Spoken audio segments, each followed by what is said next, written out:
Now here's a prime example of a stage that is wasted potential.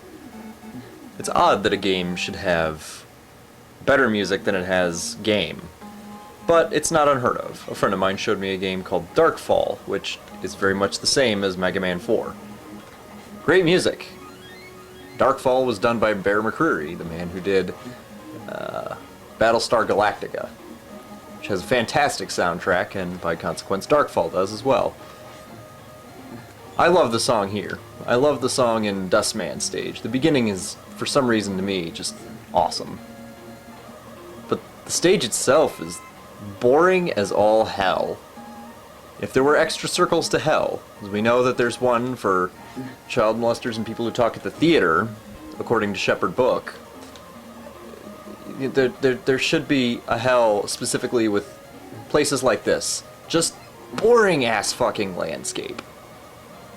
And they took the old puzzle of, oh, when do I jump on the block? When is it going to appear? You know, that timing test. That hand-eye coordination test that was so popular in the old days, before the advent of the headshot. And they took it away and turned it into this. This is just a gay-ass attempt to add variety to an otherwise really shitty level. So if you close your eyes and just listen to the music and push forward and occasionally hit B, you'll get through the level and enjoy it much more. Great exaggeration? Yes. But not by much. This is the only part that killed me. And it's only because I got so damn bored trying to get through this level that I tried to rush through and I got crushed. In fact, really, this is probably the only truly dangerous obstacle in the game.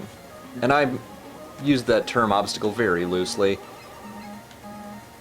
because it's not that difficult. A little bit of patience will get you through, and if you're really awesome, a little bit of coordination and speed will also get you through. But I am old. And speed and coordination are not necessarily hand in hand as they once were.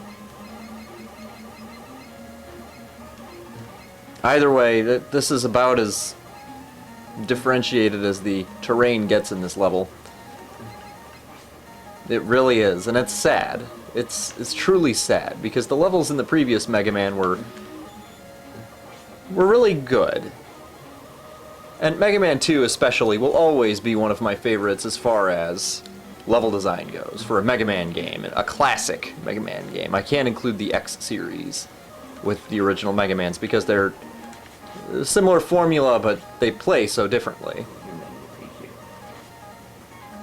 Especially once you get into the Mega Mans where on the PlayStation, where you can use Zero. That just really changes gameplay.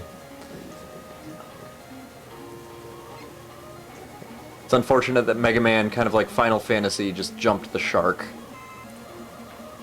Yeah, I'm not as aware of what happened after Mega Man 4 because I've never played extensively Mega Man 5, although the final boss theme I have found on YouTube is just amazing. But as far as the X series goes, there were some definite shark jumping moments.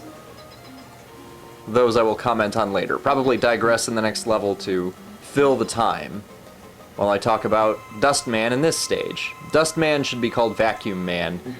He leads the labor unions of vacuuming housewives. So really, this is probably Dust Woman.